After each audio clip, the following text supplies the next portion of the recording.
اللہ دیر کرتا ہے لیکن ظلم نہیں کرتا۔ کئی لوگ پوچھتے ہیں ظالم آرام سے کیوں جی رہا ہے اور مظلوم رو کیوں رہا ہے؟ رسول اللہ حضرت محمد صلی اللہ علیہ وسلم نے فرمایا اللہ ظالم کو مہلت دیتا ہے لیکن جب پکڑتا ہے تو پھر بچ نکلنے کا کوئی راستہ نہیں ہوتا۔ صحیح البخاری صحیح مسلم۔ یعنی اللہ کی خاموشی اس کی بے خبری نہیں، ہر آنسو لکھا جا رہا ہے۔ جب کوئی رات کے اندھیرے میں صرف اللہ کے لیے روتا ہے تو وہ آنسو ضائع نہیں جاتا۔ جب کوئی بھوکا رہ کر بھی حلال کمائی پر صبر کرتا ہے تو اس کا صبر ضائع نہیں جاتا۔ جب کوئی ظلم رہ کر بھی انصاف کا دامن نہیں چھوڑتا تو اس کا اجر ضائع نہیں جاتا۔ قرآن کلام پاک میں فرماتے ہیں اللہ نیک عمل کرنے والوں کا بدلہ کبھی بیکار نہیں کرتا۔ سورہ التوبہ۔ لیکن اگر اللہ اتنا رحم والا ہے تو کیا وہ ہر گناہ معاف کر دے گا؟ کیا توبہ کرنے والے اور جرم پہ اڑے رہنے والے دونوں برابر ہوں گے؟ کیا آخری سانس تک توبہ کا دروازہ کھلا رہتا ہے؟ ضرور، اللہ تعالیٰ ہر گناہ معاف کر دیتا ہے۔ کیا آپ نے کبھی رات کی تنہائی میں اپنے گناہوں کو یاد کر کے یہ سوچا ہے کہ اللہ مجھے معاف کرے گا؟ کہ اتنے گناہوں کے بعد بھی اس کی رحمت کا دروازہ کھلا ہے یا بہت دیر ہو چکی ہے؟ یقین مانیے اگر آپ کلام پاک کا جواب سن لیں گے تو آپ کی آنکھیں نم ہو جائیں گی۔ اللہ کی رحمت ہر چیز سے بڑی ہے۔ اللہ تعالیٰ فرماتے ہیں اے میرے بندوں جنہوں نے اپنی جانوں پر ظلم کیا، اللہ کی رحمت سے مایوس مت ہو، بے شک اللہ سارے گناہ معاف کر دیتا ہے۔ اللہ رحمان رحیم ہے، وہ بہت رحم کرنے والا ہے۔ سورہ الجمعہ۔ سوچئے قرآن سب سے پہلے یہ کیا کہہ رہا ہے؟ مایوس مت ہو، یعنی جس دل میں امید زندہ ہے اس کے لیے توبہ کا دروازہ ابھی بھی کھلا ہے، لیکن جس زبان سے استغفر اللہ کہہ دینا توبہ نہیں۔ سچی توبہ کے 3 نشان ہیں۔ پہلا، گناہ پر دل سے شرمندہ ہونا۔ دوسرا، اسی گناہ کو فوراً چھوڑ دینا۔ تیسرا، پکا ارادہ کرنا کہ دوبارہ اس کی طرف نہیں لوٹیں گے۔ اگر کسی انسان کا حق مارا ہے تو اس کا حق لوٹانا بھی توبہ کا حصہ ہے۔ اللہ توبہ کرنے والوں سے محبت کرتا ہے۔ قرآن کہتا ہے کہ بے شک اللہ توبہ کرنے والوں سے محبت کرتا ہے اور پاک رہنے والوں سے بھی محبت کرتا ہے۔ سورہ البقرہ۔ ذرا سوچئے، صرف معاف ہی نہیں کرتا ہے، محبت بھی کرتا ہے اگر گناہ سمندر کے جھاگ جتنے ہوں۔ رسول اللہ حضرت محمد صلی اللہ علیہ وسلم نے فرمایا اگر تم گناہ کرتے رہو پھر اللہ سے معافی مانگو تو اللہ تمہیں معاف کر دے گا۔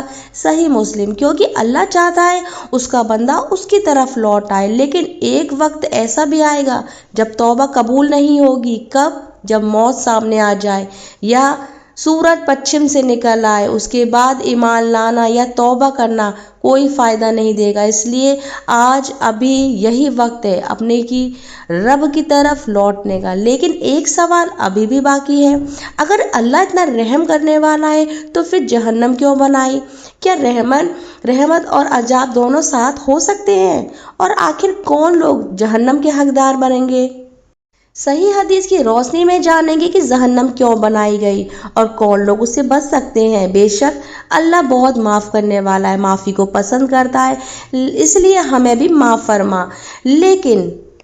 لیکن اللہ نے جہنم بھی بنائی۔ کبھی آپ کے دل میں یہ سوال آیا کہ اگر اللہ سب سے زیادہ رحم کرنے والا ہے تو بھی اس نے جہنم بنائی ہے؟ یقین مانیے جب قرآن اس کا جواب دیتا ہے تو انسان آپ کے رب کے انصاف کو کئی نظر سے دیکھتا ہے۔ اللہ کسی پر ظلم نہیں کرتا۔ قرآن میں اللہ تعالیٰ فرماتے ہیں کہ اللہ لوگوں پر رتی بھر بھی ظلم نہیں کرتا، لوگ اپنے آپ پر ظلم کرتے ہیں۔ سورہ یونس۔ سوچئے جہنم کسی معصوم کے لیے نہیں، جہنم اس کے لیے ہے جو سچ جاننے کے بعد بھی گھمنڈ کرے، ظلم کرے اور اپنے رب سے بغاوت کرے۔ اللہ بار بار موقع دیتا ہے، ہر صبح ایک نئی مہلت ہے، ہر سانس ایک نئی دعوت ہے، ہر توبہ ایک نیا دروازہ ہے۔ رسول اللہ نے فرمایا اللہ رات کو اپنا ہاتھ پھیلاتا ہے تاکہ دن کا گناہگار توبہ کر لے، اور دن میں اپنا ہاتھ پھیلاتا ہے تاکہ رات کا گناہگار توبہ کر لے۔ صحیح مسلم۔ یعنی اللہ سزا دینے میں جلدی نہیں کرتا بلکہ یہ چاہتا ہے کہ اس کا بندہ اس کی طرف لوٹ آئے۔ پھر بھی کچھ لوگ لوٹنا نہیں چاہتے۔ قرآن کہتا ہے جب ان سے کہا جاتا ہے کہ اللہ سے ڈرو تو گھمنڈ انہیں گناہ پر جمع کر دیتا ہے۔ سورہ البقرہ۔ یعنی مسئلہ گناہ نہیں، مسئلہ تکبر ہے۔